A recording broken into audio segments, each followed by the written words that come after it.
காவிரியில் 20.22 டிஎம்சி நீரை வழங்க வேண்டும் என தமிழக அரசு வலியுறுத்தி இருக்கிறது. கூடுதல் விவரங்களோடு இணைகிறார் செய்தியாளர் வெங்கடேஷன். வெங்கடேஷன், வணக்கம். இன்றைய கூட்டத்தில் என்னென்ன விஷயங்கள்லாம் தமிழக அரசு சார்பில் வலியுறுத்தப்பட்டு இருக்கிறது? முழுமையான விவரங்கள்.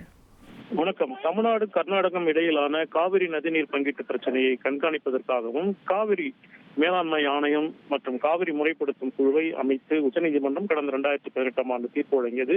இந்த இரண்டு அமைப்புகளுமே அவ்வப்போது கூடி பல்வேறு முடிவுகளை எடுத்து வருகின்றன. இதன் அடிப்படையில் தான் இன்றைய 44வது காவிரி நீர் மேலாண்மை ஆணையத்தின் கூட்டம் அதன் தலைவர் எஸ்.கே. அல்தர் தலைமையில் நடைபெற்றது.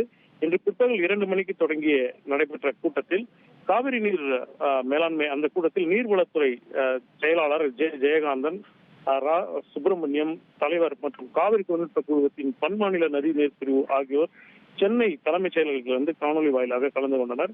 அக்டோபர் மாதத்திற்கு வழங்க வேண்டிய நீர் அளவான 20.22 டிஎம்சி நீரை வழங்குவதை கர்நாடகம் உறுதி செய்யுமாறு காவிரி நீர் ஆணையத்தை தமிழ்நாடு அரசு சார்பில் அவர்கள் வலியுறுத்தியுள்ளனர். விவரங்களுக்கு நன்றி வெங்கடேஷன். இனி செல்லும் இடமெல்லாம் செய்தி. தந்தை டிவியின் வாட்ஸ்அப் சேனலை ஃபாலோ பண்ணினா செல்ல இருக்கும் இடமெல்லாம் செய்தி. இதோ QR கோட் இப்பவே ஸ்கேன் பண்ணுங்க, ஃபாலோ பண்ணுங்க.